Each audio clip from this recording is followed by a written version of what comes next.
Graças a paz, irmãos. Amém?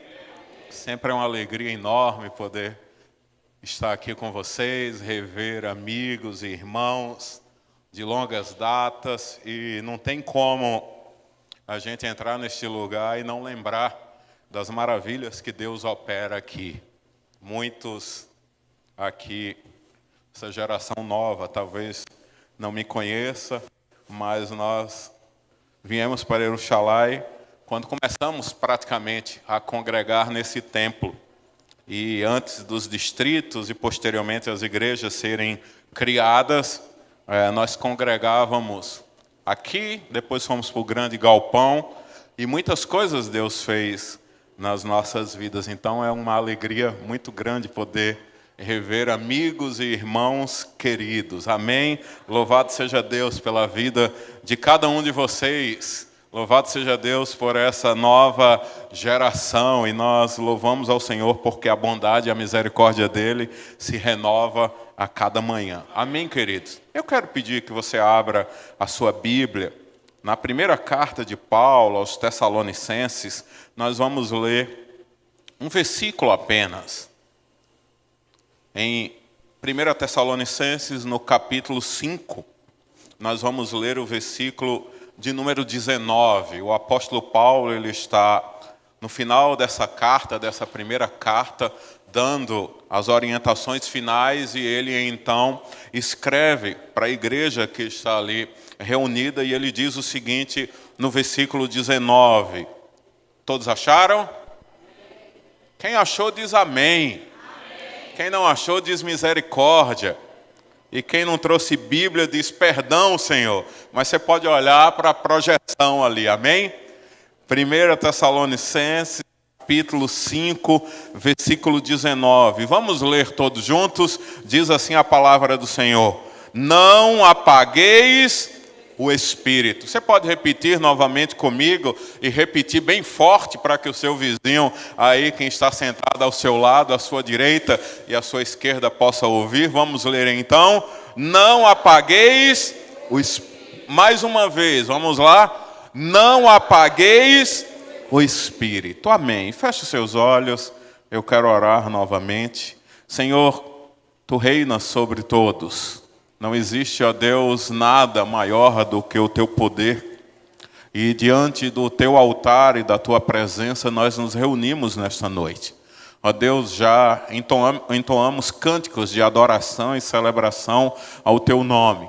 E pedimos que agora o Senhor venha com a Tua palavra sobre as nossas vidas. Ó Deus, cada coração entrou aqui com uma expectativa de ouvir a Tua voz, de receber uma resposta, um direcionamento. Por isso eu te peço que a Tua palavra, pela direção do Teu Espírito, possa trazer para cada um de nós, na individualidade e na coletividade, uma resposta daquilo que buscamos da parte do Senhor. Ó Deus, se manifesta a nós nesta noite por meio da Tua palavra, que o Teu Espírito tenha liberdade para operar no nosso meio e que tudo possa convergir para a glória do nome de Jesus. Ó Deus, que nesta noite, pela Tua palavra, o Teu nome continue sendo exaltado neste lugar, e que a Tua igreja seja edificada, e que o Teu nome seja engrandecido, e é no nome de Cristo Jesus que nós te oramos agradecidos.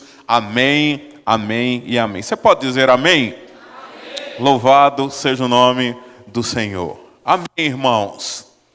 Coisa boa é a gente estar na casa de Deus, poder receber uma palavra que vai ser o alimento para cada um de nós. Eu não sei com qual expectativa você veio para esse culto, mas eu sei de uma coisa: Deus, Ele já está aqui, mesmo antes de você chegar, e Deus conhece o seu coração, conhece as suas necessidades e conhece os anseios e aquilo que você veio buscar aqui na casa dele.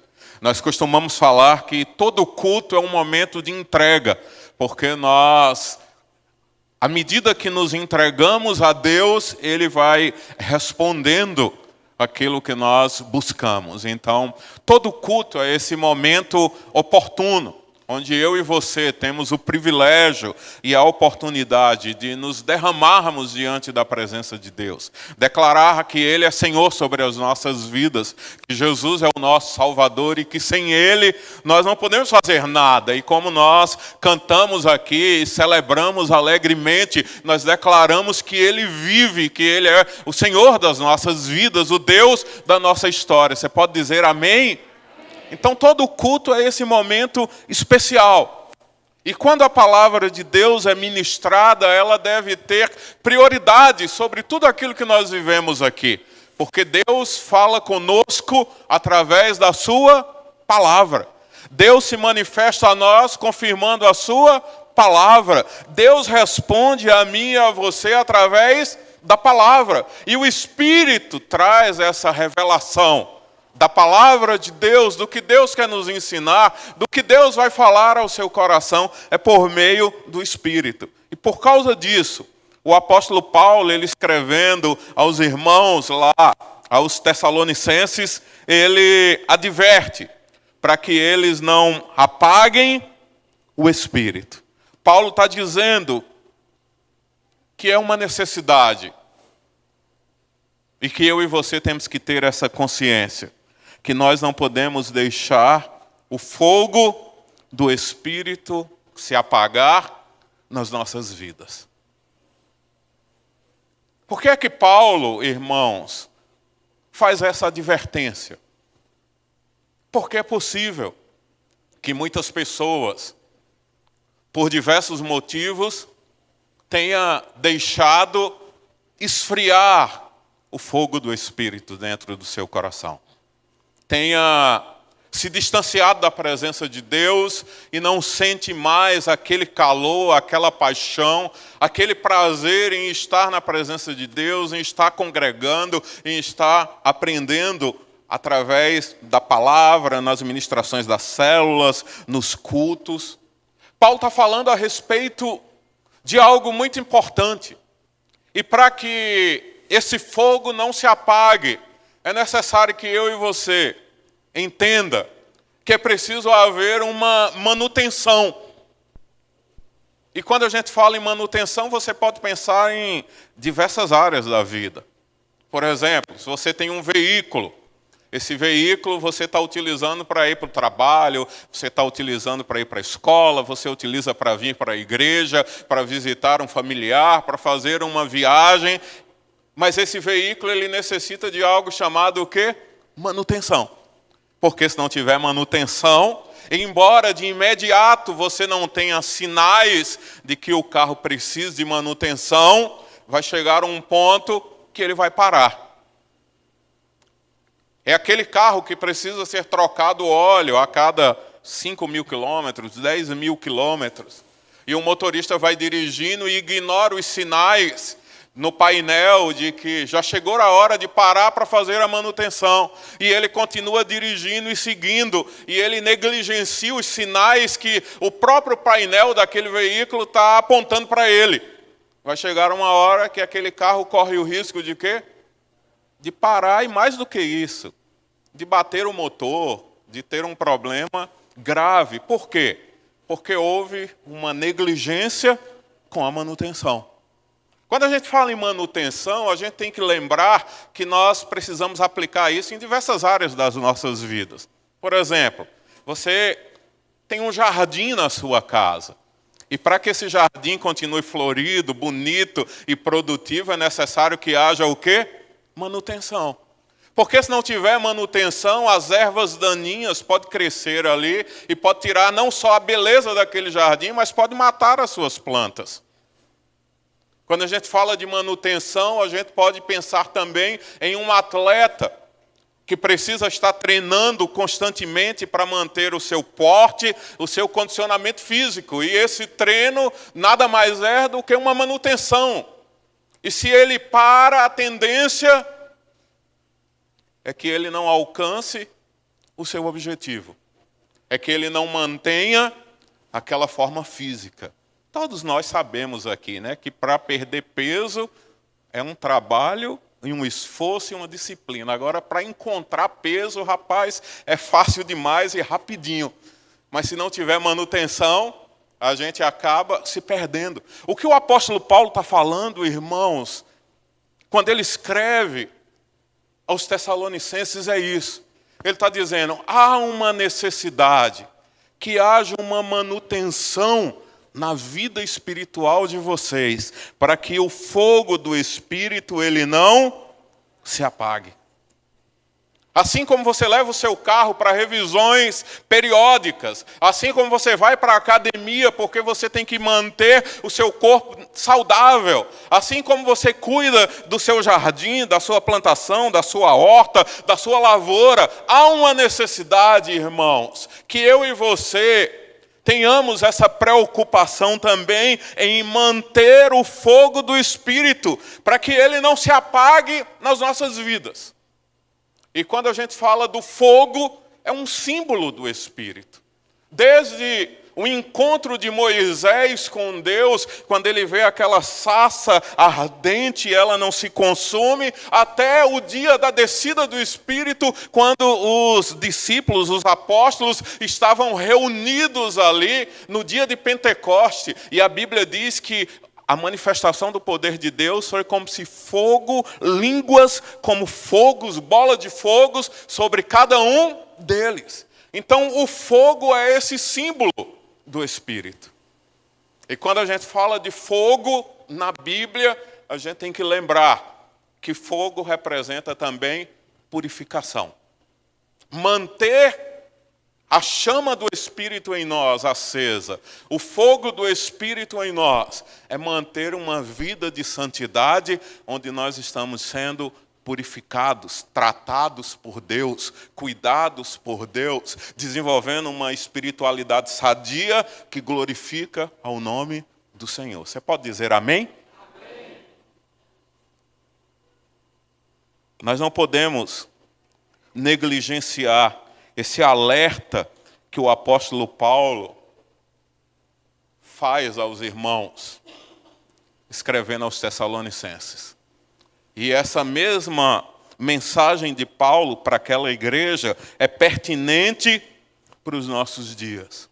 Porque nós vivemos em dias onde muitos esfriaram espiritualmente. Se você buscar aí na sua memória, você vai lembrar de alguém que você conheceu que tinha um fervor espiritual, que gostava de estar nos eventos da igreja, todo culto estava ali reunido, e gostava de ir para as vigílias, e gostava de ir para as reuniões de oração, estava sempre buscando e aprendendo mais de Deus, e aí você procura essa pessoa hoje, e você olha e diz assim, onde é que ele está? Ele não está mais no nosso meio. Por quê? Porque esfriou e apagou o fogo do Espírito na vida dele. Por isso Paulo faz esse alerta. E eu não estou falando de pessoas que estão só no culto, porque para manter esse fogo aceso, não é vindo numa, 2 ou 3 reuniões semanais que você vai manter esse fogo aceso, não.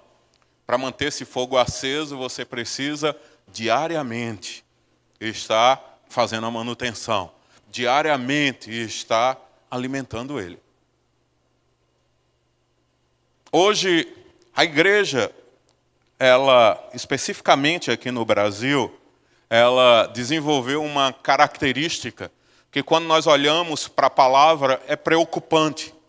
Nós temos templos abarrotados de pessoas que estão presentes nos cultos, mas que muitos deles são movidos ou conhecidos pela geração dopamina, que é aquela geração que busca experiências emocionais.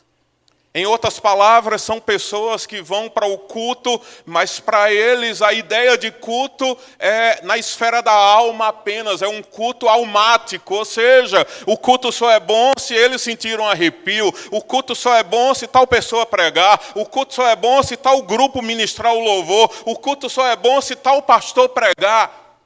Nós vivemos, irmãos, infelizmente, nos dias atuais, situações desse tipo dentro da igreja. E quando você não tem uma experiência com uma palavra que gera uma transformação no seu interior, você tem uma fé que a gente pode chamar aqui de uma fé volátil. Saiu da igreja, pastor Pedro Felipe, durante a semana, o que você recebeu ali na igreja no culto? O que você aprendeu? O que você está desenvolvendo da semente da palavra que foi lançada hoje aqui? Aí você pergunta para a pessoa e ela não sabe responder. Porque a experiência dela só foi no momento do culto. Paulo está dizendo, não apagueis o Espírito. E para que eu e você possa compreender melhor a instrução de Deus a respeito disso, eu quero que você abra a sua Bíblia no livro de Levíticos, no capítulo 6. Abra, por favor, a sua Bíblia no livro de Levíticos, capítulo 6. E olha o que diz a palavra do Senhor.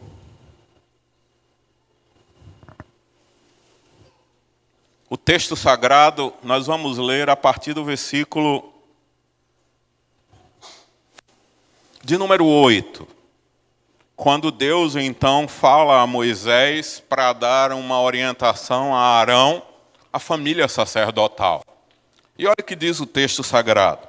É uma orientação a respeito do holocausto, das ofertas, dos sacrifícios, dos holocaustos. Quando você vai ler o capítulo 6, a partir do versículo 1, Deus vai dando diversas instruções. Mas quando chega no versículo 14, ele fala a respeito de instruções adicionais a respeito dos holocaustos. E ele diz então, no versículo 8, então o Senhor disse a Moisés, dê a Arão e seus filhos as seguintes instruções para o holocausto. Os holocaustos serão deixados sobre o altar até a manhã seguinte. E o fogo sobre o altar será mantido aceso a noite toda.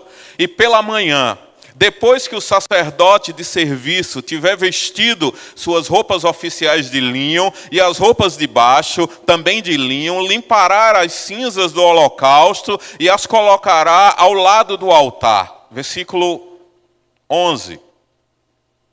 Em seguida, removerá as roupas de linho, vestirá as suas roupas habituais e levará as cinzas para fora do acampamento, até um lugar cerimonialmente puro. Enquanto isso, o fogo do altar será mantido o quê? Aceso. Nunca deverá se apagar.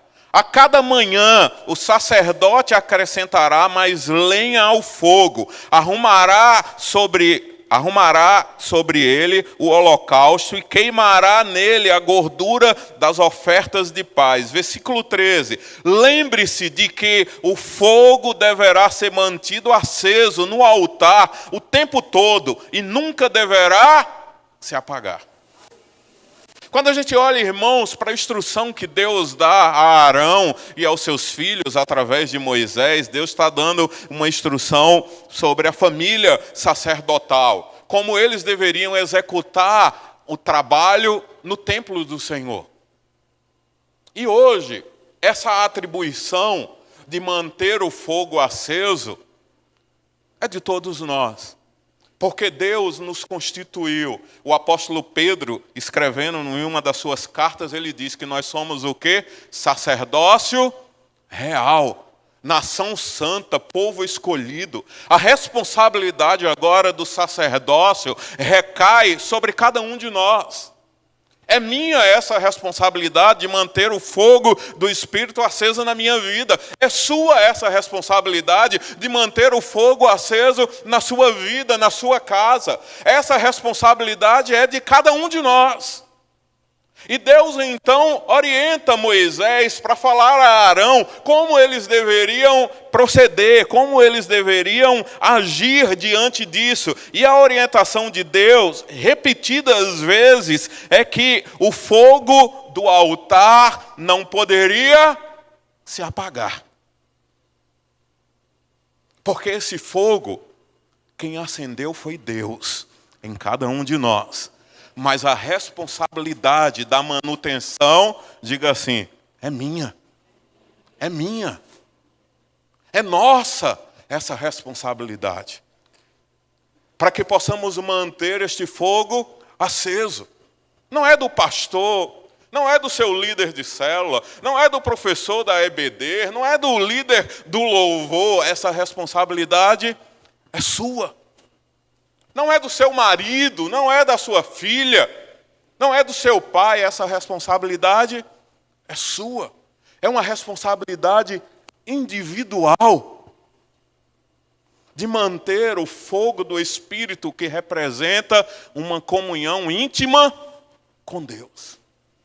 Então, quando Deus fala a Moisés para orientar a Arão que o fogo não se apagasse, porque esse fogo não podia se extinguir, ele deveria manter esse fogo aceso. Deus está dizendo o seguinte, e é uma exigência para cada um de nós, a responsabilidade nossa. Primeiro, para que esse fogo não se apague, é necessário uma diligência diária. Todos os dias. Assim como as misericórdias do Senhor se renovam a cada manhã, todos os dias eu e você temos que colocar lenha no altar, pastora Cláudia. E como é que nós colocamos lenha no altar? Através da leitura da palavra, através do momento de oração, através do nosso momento de adoração.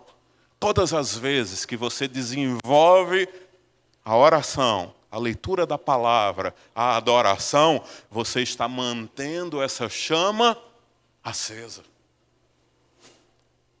Há uma necessidade, irmãos, e nós não podemos esquecer dessa orientação do apóstolo Paulo e agora a orientação de Deus através de Moisés, à família sacerdotal, a Arão, dessa diligência diária. Essa lenha é a palavra de Deus que nos alimenta e nos ilumina. Esse combustível é a oração que nos conecta a Deus e nos faz crescer em intimidade e comunhão com Ele. E todas as vezes que você tem o seu momento de adoração, você está, eu vou usar uma linguagem aqui que a gente costuma fazer, quando a gente está na beira de um churrasco ou de uma fogueira, para que a chama cresça, você faz o quê? Você pega alguma coisa e começa a abanar. Aí a chama vai crescendo. As brasas vão ficando mais acesas. Quando você está adorando, é como se você estivesse abanando ali para que as brasas acendessem cada vez mais. E tem um detalhe, que essa ação é individual e ela é particular. Ela é característica de cada um de nós. Você pode gostar de adorar com um som alto. Outros gostam de adorar com um som baixo. Outros gostam de orar levantando as mãos para o céu. Outros gostam de orar de joelhos. É uma característica particular sua. E isso não faz diferença. Porque o que importa é você estar diante da presença do Deus que acendeu esse fogo dentro do seu coração. Você pode dizer amém? E por que nós precisamos entender isso? Que nós precisamos avançar nessa manutenção do fogo do Espírito dentro de nós. Porque todas as vezes que nós fazemos isso, nós estamos, irmãos, obedecendo à voz de Deus. E o fogo como algo purificador, todas as vezes que você faz a manutenção desse fogo, ele vai o quê? Transformando a sua vida. Ele vai limpando a sua vida. Se você for observar o trabalho de uma pessoa que trabalha com ouro, um ourives, ele, para purificar o ouro, o que é que ele faz? Ele coloca no fogo. Por quê? Porque é na alta temperatura do fogo que as impurezas elas são queimadas.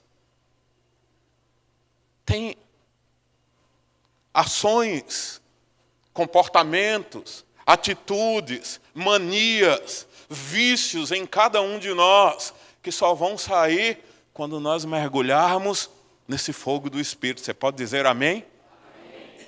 Nesse processo de santificação. E para isso é necessário que eu e você entenda que todas as vezes que nós buscamos manter esse fogo aceso, nós estamos zelando pela presença de Deus nas nossas vidas. O salmista, o rei Davi, ele diz assim: Senhor, não retire de mim o teu Espírito.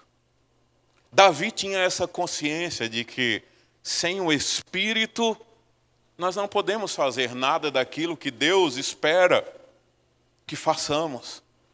Porque é Ele que nos convence do pecado, da justiça e do juízo. E eu preciso cultivar a presença do Espírito dentro de mim, no meu coração. Eu preciso entender que sem o Espírito eu não tenho uma vida de comunhão com Deus. Eu não consigo desenvolver, irmãos, essa comunhão íntima com o Senhor. Mas todas as vezes que eu vou para a presença de Deus, que eu estou orando, que eu estou lendo a palavra, que eu estou adorando ao Senhor, eu estou dizendo: Senhor, é aqui que eu quero ficar. Eu quero ficar na sua presença. Eu quero ficar diante do teu altar. Eu quero ficar envolto na tua glória. Eu quero ficar guiado pela tua palavra. Eu quero ser guiado e direcionado pelo teu Espírito. Deus, não se afaste de mim, porque sem o Senhor, eu sou apenas eu. Um homem falho, pecador, cheio de manias, defeitos e que caminha para a morte. Mas com o seu Espírito os meus olhos foram abertos, agora eu tenho a direção da palavra, sou guiado pelo Espírito e posso entender que todos os dias eu consigo me tornar uma pessoa melhor para a glória daquele que me chamou. Você pode dizer amém? Eu consigo me tornar um homem, como diz o apóstolo Paulo, que vai todos os dias crescendo na presença de Deus, crescendo na palavra, crescendo na comunhão, até chegar à estatura de varão perfeito, ou seja, até chegar o dia do Senhor nos chamar. Porque é pelo Espírito que nós crescemos espiritualmente. É pelo Espírito que nós temos a revelação daquilo que Deus tem para cada um de nós na sua palavra. E se você negligencia esse fogo do Espírito dentro do seu coração, você está correndo um sério risco de gradativamente se afastar da presença de Deus. Por isso o apóstolo Paulo fala e nos alerta a não apagarmos o Espírito.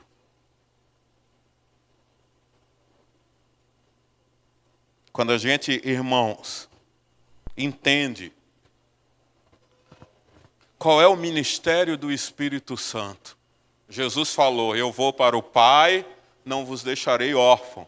Enviarei outro conselheiro. No original grego é paracleto, aquele que está ao lado para ajudar.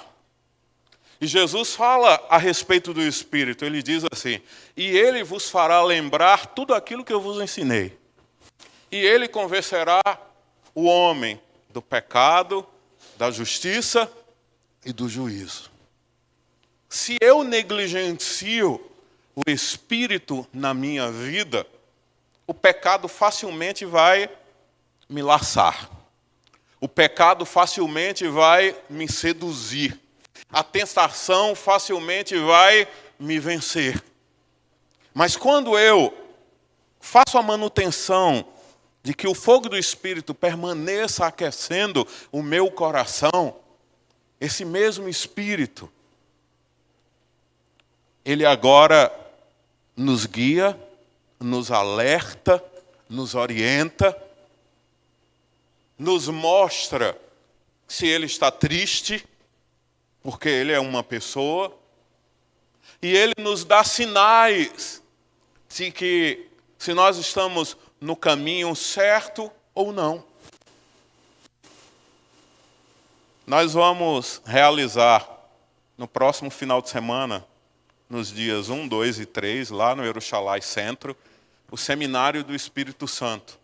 E todas as vezes que a gente vai fazer esse seminário, e eu vou estudar, e eu vou pesquisar, uma das frases, pastor Felipe, que eu sempre encontro, é que uma das maiores armas que o diabo usa contra a igreja hoje é a negligência do Espírito Santo. Porque a igreja se move pelo Espírito. É o poder do Espírito conduzindo a igreja. É o poder do Espírito agindo na sua vida que vai lhe dar a capacidade de testemunhar, de pregar o Evangelho, de mudar a vida. E se você negligencia o Espírito, você vai continuar do mesmo jeito. Tem um texto, eu não vou lembrar de cabeça agora, de que quando Saul vai ser ungido como primeiro rei de Israel, Samuel diz para ele assim: olha, você vai descer, vai encontrar uma guarnição de filisteus e você vai encontrar uns profetas adorando ao Senhor. E quando você passar pelo meio dele, você vai profetizar junto com eles. E você vai ser cheio do Espírito e você se tornará em um outro homem. Quando a gente olha para essa palavra, a palavra está bem clara e explícita para nós, que somente cheios do Espírito é que eu e você nos tornaremos aquela pessoa que Deus espera que a gente seja.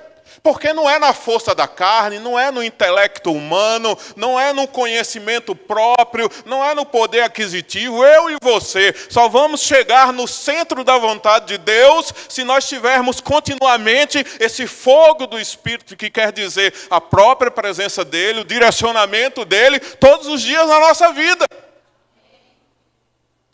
E o texto diz: e você será transformado em um novo homem. Ou seja, uma vez cheio do Espírito, nós nos tornamos em outras pessoas, pessoas melhores para a glória do nome de Deus. Não tem como ter uma transformação se não tiver esse fogo do Espírito atuando nas nossas vidas. E eu preciso ter cuidado.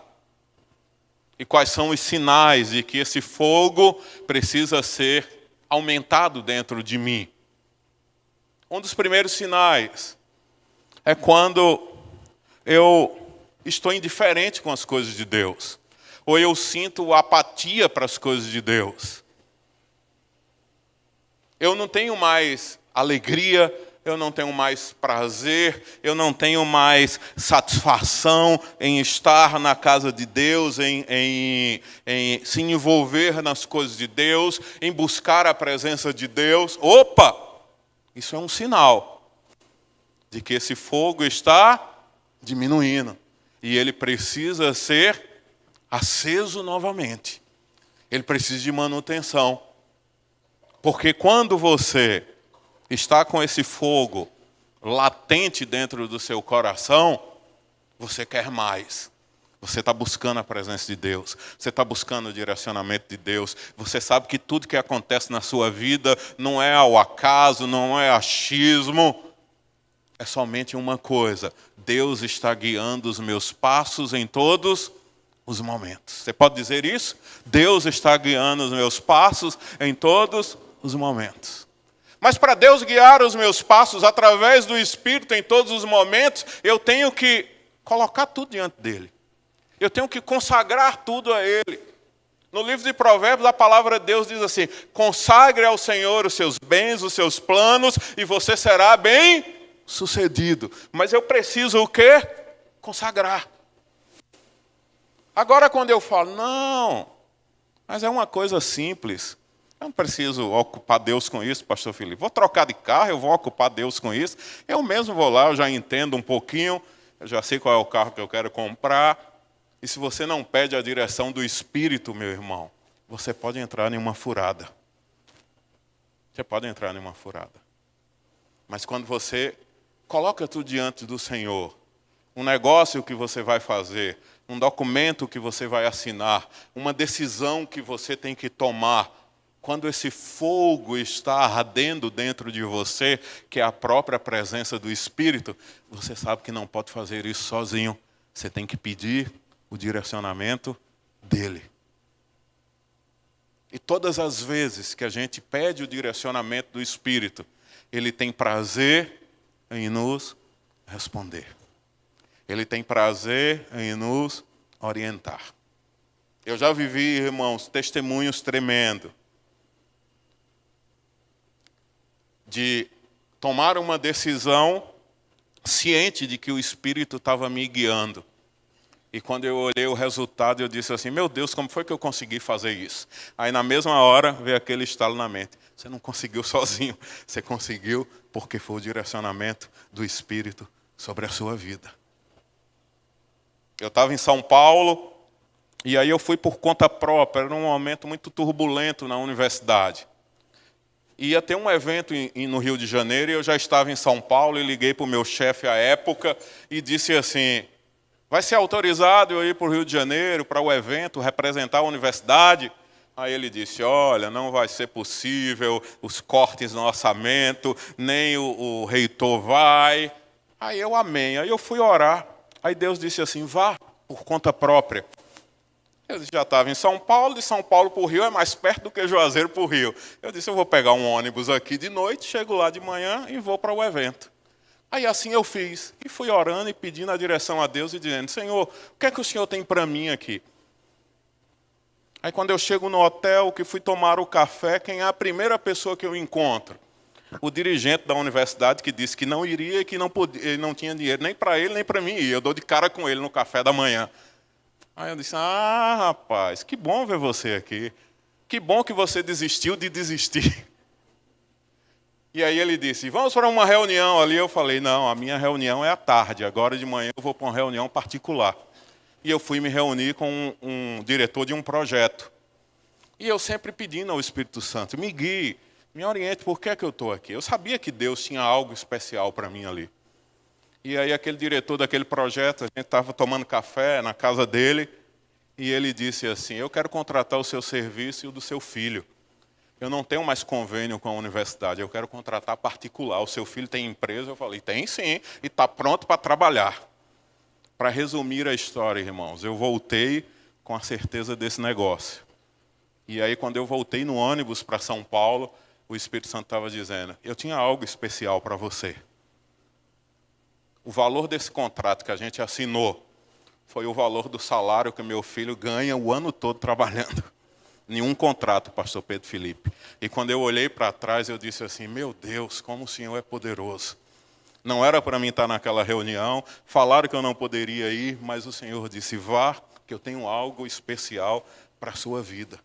E Deus foi dirigindo os passos, e o trabalho foi executado, e o nome do Senhor foi glorificado.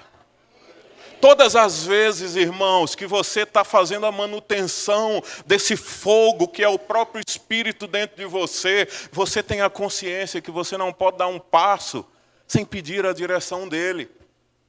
E às vezes a gente se preocupa, pastor Pedro Felipe, mas isso é coisa simples, eu não vou consultar a Deus, vou trocar o carro, eu vou consultar a Deus, Anúbio? Não precisa, eu sou expert. Eu fui trocar o carro. Aí estou pesquisando, encontrei o carro que eu queria em Goiânia, com um preço bom. Pedi para minha cunhada ir lá ver o carro pessoalmente, ela foi num condomínio, viu o carro e tudo. E o rapaz me ligou e disse assim, tem outras pessoas atrás desse carro, se você quiser ficar, dê um sinal de 15 mil. Aí eu, 15 mil? 15 mil? Não é assim que a banda toca. Aí eu fui orar. Aí o rapaz disse, Deus é bom o tempo todo. Eu sou presbítero de uma determinada igreja. E eu, é coisa de crente, Senhor, mas vamos acertar esses 15 mil. Eu disse, 15 mil eu não tenho. Aí ele disse, então 5.000. Aí eu falei, 5.000 também está alto para dar um sinal sem nem lhe conhecer. Aí na mesma hora, o Espírito disse assim, peça a referência dele. Eu disse, você congrega onde? Eu congrego na igreja tal. Tá bom, me dê o contato do seu pastor. Na mesma hora o rapaz falou, se você quiser fechar negócio comigo, vamos fechar, mas não precisa envolver meu pastor nisso. Aí eu disse, interessante, amigo. Eu tenho prazer em passar o meu contato para que as pessoas falem com o meu pastor, porque ele vai dar testemunho sobre a minha vida como um cristão. E se você não é capaz de ter a referência do seu próprio pastor, eu acho que a gente não pode fazer esse negócio. Aí ele, não, mas mande um sinal de 3.000, a gente faz um termo de acordo, eu assino, minha filha assina e você checa o documento. Aí mandou, Yuri, o documento para mim bonitinho, olha, com a assinatura do Solgov. Aí eu falei, rapaz, o cara está disposto a vender esse carro mesmo. Mas deixa eu checar se essa assinatura é verdadeira. Aí fui lá no validador, no site do Solgov, e assinatura não existente. Assinatura não existente. O camarada fraudou uma assinatura para qualquer leigo, ou quem não fosse pesquisar, certamente cairia nesse golpe. E eu disse assim, muito obrigado, Senhor, porque o Senhor me livrou do laço do passarinheiro. Aí quando eu chego em Goiânia, uma vendedora de uma concessionária disse, seu Jaldo, o carro que o senhor quer acabou de chegar aqui. Aí eu falei, pois separa ele aí que eu vou olhar agora. E graças a Deus eu voltei com um carro novo de Goiânia. Mas por que é que eu estou contando essa história? Eu estou contando essa história para falar que quando você faz a manutenção desse fogo dentro do seu coração, você está dizendo assim, guia a minha vida nas coisas mais sérias, mas também no dia a dia. Porque ser controlado pelo Espírito Santo, ou melhor, eu vou tirar a palavra controlado, porque pode soar mal para algumas pessoas, mas ser dirigido pelo Espírito Santo é você ser conduzido por Ele todo dia, em todo momento, em qualquer situação. E Ele tem prazer em lhe mostrar o caminho para que você possa glorificar o nome de Deus na sua vida. Amém? E caminhando para o final, irmãos, quando nós olhamos essa orientação de Paulo sobre manter vivo e aceso o fogo do Espírito em nós, Paulo está dizendo assim, busque todos os dias experiências com o Espírito Santo. Todos os dias. Deus não quer que você enterre os seus talentos. Deus não quer que você enterre os seus dons espirituais. Deus quer que você use e os use para a glória do seu nome. Deus quer que você desenvolva dons espirituais. Deus quer usar a sua vida com esses dons para a edificação do corpo de Cristo. Para você se tornar cada vez mais útil na casa do Senhor. E o apóstolo Paulo ele ainda ousa falar o seguinte, busque com zelo os melhores dons. Paulo está dizendo, olha, você pode ser cheio do Espírito, você pode ter esse fogo dentro de você, você pode ter os dons espirituais, mas busque os melhores dons. Paulo está falando, não se detenha só em falar em línguas estranhas, mas busque o dom de profecia, busque o dom da generosidade, busque o dom da cura, busque o dom da fé. Ou seja, ele está dizendo, desenvolva os seus dons espirituais.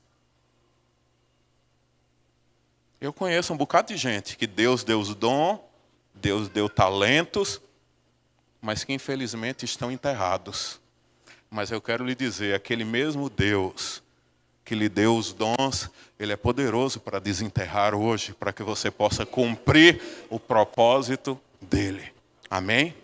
Para que você não fique dizendo, bom, eram os dias passados, quando eu me movia debaixo da direção do Espírito, quando eu ia para as vigílias, quando eu ia fazer evangelismo, quando eu trabalhava na obra de bom era aqueles tempos. Eu quero lhe dizer, meu irmão, bom é quando você se levanta e diz, eis-me aqui, Senhor, aqui está a minha vida, eu quero ser conduzido para a glória do Teu nome. Espírito Santo, o que é que nós vamos fazer de especial hoje? Eu li uma vez uma biografia de um pastor que a oração dele era essa. Ele acordava de manhã e falava: Espírito Santo, o que vamos fazer juntos hoje? Você já fez essa oração? Você já disse para Deus assim: Senhor, hoje eu quero fazer algo especial, debaixo da direção do teu Espírito. Quando você faz essa oração, irmãos, acontece algo que você não tem nem ideia aonde Deus pode lhe levar. Aí você encontra uma pessoa na rua e a pessoa vai conversar com você e você diz: tudo bem? Ela: tudo bem. Aí você percebe que aquele tudo bem não é um tudo bem. Aí você diz: mas está tudo bem mesmo? Ela: tudo bem. Aí você pergunta novamente e aquela pessoa começa a chorar. E diz assim: não está tudo bem não.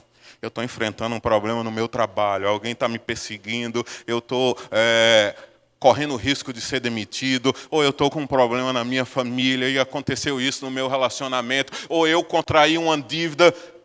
E naquela hora você diz assim: Senhor, o que é que eu vou fazer agora? Aí o Espírito Santo diz assim: somente abra a sua boca, porque eu vou colocar palavras que serão direcionadas para abençoar a vida dessa pessoa. Quantos já tiveram essa experiência? Certamente vários de vocês, de encontrar alguém na rua e você começa a falar e daqui a pouco você está pregando para aquela pessoa, você está ministrando a palavra para ela e você diz: Deus, eu não preparei nada. Você não preparou, mas o seu coração estava dizendo assim: Senhor, o que é que nós vamos fazer de especial hoje? Usa a minha vida, guia os meus passos, me dá a capacidade de ser bênção na vida de alguém. E o Espírito Santo vai te conduzindo. E caminhando para o final, porque aquele relógio ali está está correndo contra uma das maneiras, irmãos, ou principal, ou uma das formas principais para que eu e você mantenha esse fogo aceso. É simples. É a gente colocando lenha. E a lenha, ela é a palavra de Deus.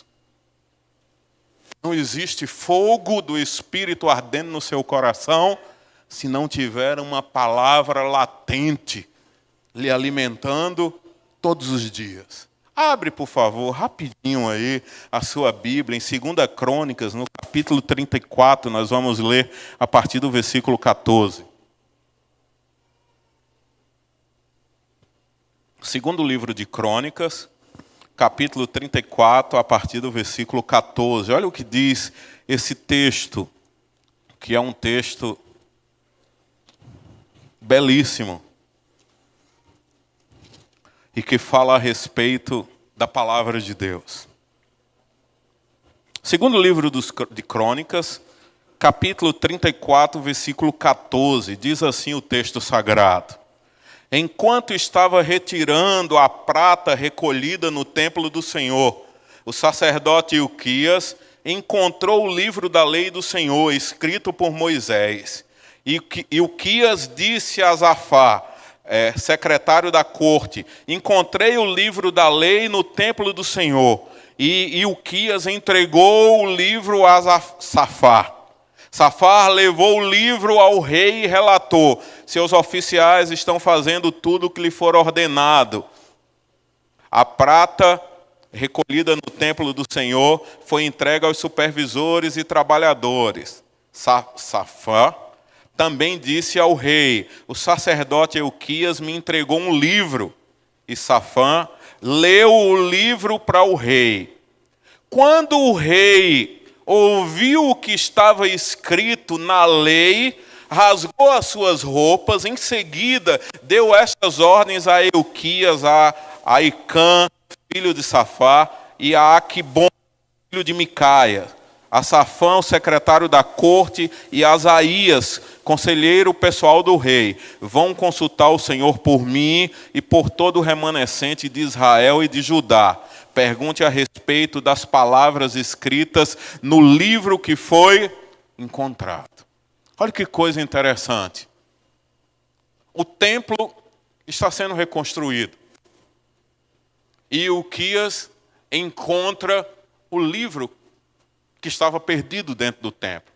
Alguns escritores e teólogos vão dizer que o livro não estava perdido, mas ele estava escondido para que não fosse destruído.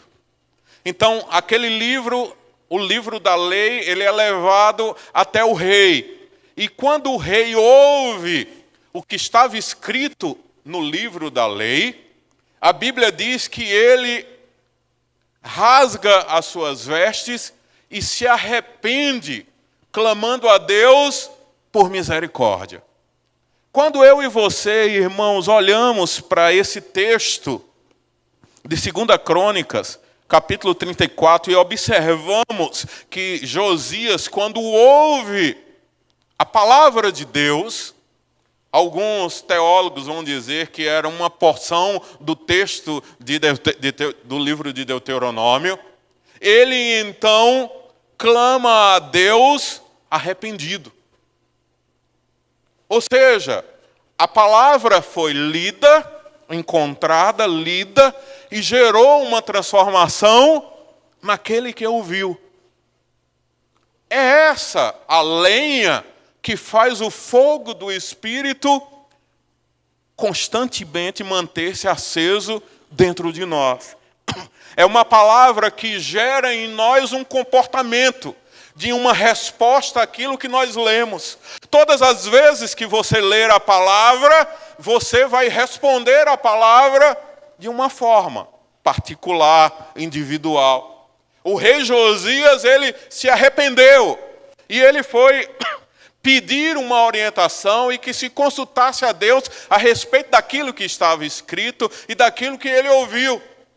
Aquela palavra gerou no seu coração uma transformação. Não existe fogo do Espírito se não tiver palavra. E se não tiver palavra, além de não ter o fogo do Espírito, não tem transformação. Porque nós somos transformados pelo poder da palavra.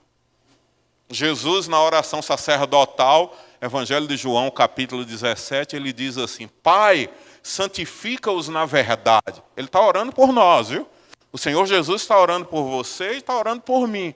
Ele ora por ele ora pelos discípulos, ele ora pela igreja, ele ora por nós. E ele diz assim: Pai, santifica-os na verdade. A tua palavra é a verdade. A geração considerada uma geração dopamina é aquela geração que o culto é no nível da alma, mas que não gera uma transformação interior e no seu espírito. A palavra é pregada, mas ela é esquecida. Mas quando você tem esse fogo aceso dentro do seu coração, você está dizendo assim: fala, Senhor, que o teu servo ouve. Pai, eu vou para a tua casa hoje. Senhor, eu quero ouvir uma palavra. Para mim não faz questão de quem pregue, se é o presbítero, se é o pastor, se é o diácono, se é o líder de célula. Uma coisa eu quero: ser ministrado por uma palavra ungida que venha do teu trono. E que essa palavra ela seja uma palavra rema para a minha vida. Ou seja, uma palavra que ganha vida e que vai provocar em mim uma transformação para a glória de Deus. Uma palavra que vai gerar em mim uma metanoia, uma mudança, e que o Senhor vai ser glorificado na minha vida. É essa lenha que vai manter esse fogo aceso. Porque se não tiver palavra, não tem fogo. E se não tiver fogo, o Espírito vai se apagar em nós. E sabe o que é que acontece quando o Espírito se apaga? A pessoa vive uma vida vazia, religiosa. Se você for olhar na história do cristianismo, você vai observar que Deus levantou muitos homens na Europa como grandes avivalistas. E hoje você vai olhar esses países onde Deus levantou esses homens. São países que, na sua maioria hoje, estão até rejeitando o Evangelho. E aqueles locais, aquelas igrejas, aqueles templos que eram lotados de pessoas para ouvir a palavra e receber algo da parte de Deus, hoje são construções abandonadas e construções em ruína. Então, essa advertência de Paulo, quando ele escreve aos Tessalonicenses, irmãos, é uma palavra que é pertinente para cada um de nós nesta noite. E no livro de Levíticos, a palavra de Deus vai dizer o seguinte: o fogo do altar não pode apagar. E a responsabilidade da manutenção desse fogo é de quem? Diga assim: é minha. É minha. Sou eu que tenho que colocar a lenha. Sou eu que tenho que todos os dias alimentar para que o Espírito continue falando a minha vida. Para que o fogo, essa chama do Espírito, continue ardendo dentro do meu coração. Amém? E aí você vai se movendo na direção do Espírito. E você vai sendo um instrumento para a glória de Deus. É na faculdade, é no seu trabalho, é na sua casa. Deus vai lhe dando a oportunidade de, cheio do Espírito agora, você seja um porta-voz da palavra dele. De uma palavra ungida que vai gerar vida, vai gerar transformação e o nome do Senhor vai ser glorificado. Amém? Se coloque de pé em nome de Jesus.